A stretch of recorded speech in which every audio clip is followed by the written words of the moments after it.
Hello everyone. तो जैसा कि आज हम बात करने वाले हैं घातांक के नियमों के बारे में कि घातांक के नियम कौन कौन से नियम होते हैं और उनको किस प्रकार ध्यान में रखा जाता है और उनके पावर होती है उसको किस प्रकार ऐड किया जाता है और किस प्रकार उनको मल्टीप्लाई किया जाता है। तो सबसे पहले बात करें घातांक के नियम में आता है हमारे पास फर्स्ट नंबर नियम आता है।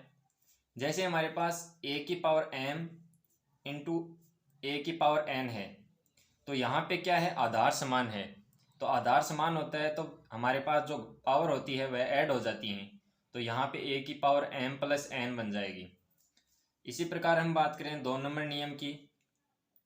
जब हमारे पास यहाँ पे क्या हो, पावर समान हो और आधार क्या हो, अलग अलग। जैसे हम मान लेते हैं a की पावर m इंटू b की पावर m। तो इस कंडीशन में क्या होगा, यहाँ पे आधार अलग अलग है लेकिन घात क्या है, सेम है।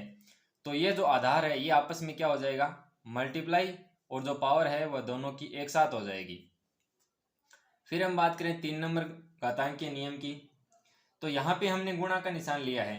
अगर यहाँ पे भाग का निशान लें तो a की पावर m भाग a की पावर n।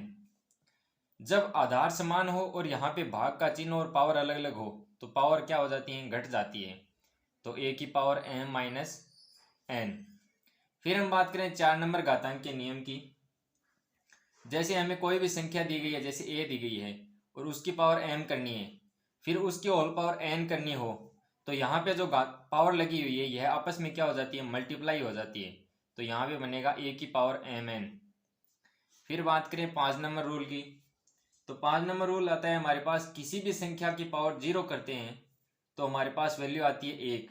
लेकिन यहाँ पे कंडीशन होती है कि a की वैल्यू कभी भी 0 नहीं होती, a नॉट इक्वल 0।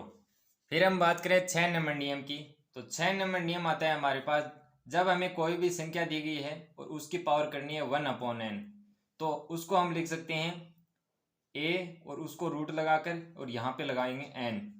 जब हमें a का रूट लेना होता है, वर्गमूल निकालना होता है, तो n का वैल्यू हम रखते हैं 2। जैसे हम बात करें a के वर्गमूल की तो उसको हम लिखते हैं a की पावर 1/2। तो यहाँ पे 2 लगाते हैं। हम बात करें 7 नंबर नियम की। तो उसमें हमें यहाँ पे जैसे हमने a की पावर 1/n ली, तो अगर हम a की पावर m/n ले लें तो उसका वैल्यू क्या बनेगा। तो यह तो सेम एज इट इज रहेगा यहाँ तक तो वैल्यू, लेकिन यहाँ a की पावर क्या बन जाएगी, m बन जाएगी, और यहाँ बाहर आ जाएगा n। फिर हम बात करें 8 नंबर रूल की।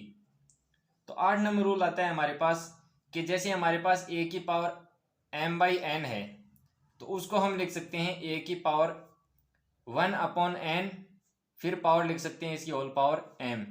सेम वही रूल है, घातांक के गुणनफल वाला यहाँ घातांक है, घात है, वह क्या आ जाएंगी, मल्टीप्लाई में आ जाएंगे। फिर हम बात करें 9 नंबर रूल की। जैसे हमें कोई भी दो संख्या है a और b, उसका लेना है हमें गुणनफल। फिर जैसा हमने यहाँ बनाया था यहाँ लगानी है हमें n। तो इसका मतलब हो गया ए बी की होल पावर कितना है, 1/n है।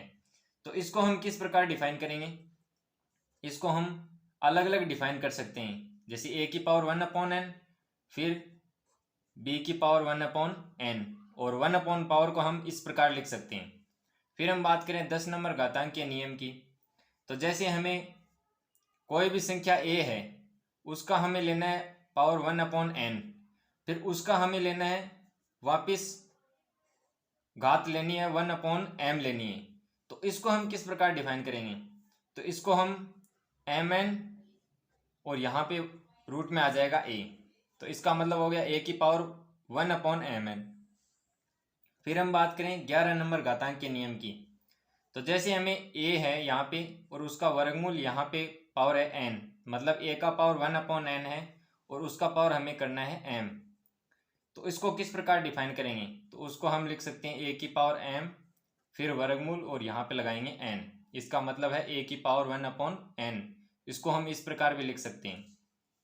तो ये थे हमारे पास घातांक के कुछ नियम, जिसको हम कुछ इस प्रकार डिफाइन करेंगे, जिसमें आधार, कुछ में आधार सेम रहता है, कुछ में घातांक सेम रहती हैं। तो यह था हमारे पास आज की क्लास में घातांक के नियम। अगर वीडियो पसंद आई हो तो लाइक शेयर सब्सक्राइब करना ना भूलें। अगली वीडियो में मिलते हैं, तब तक के लिए जय हिंद, वंदे मातरम।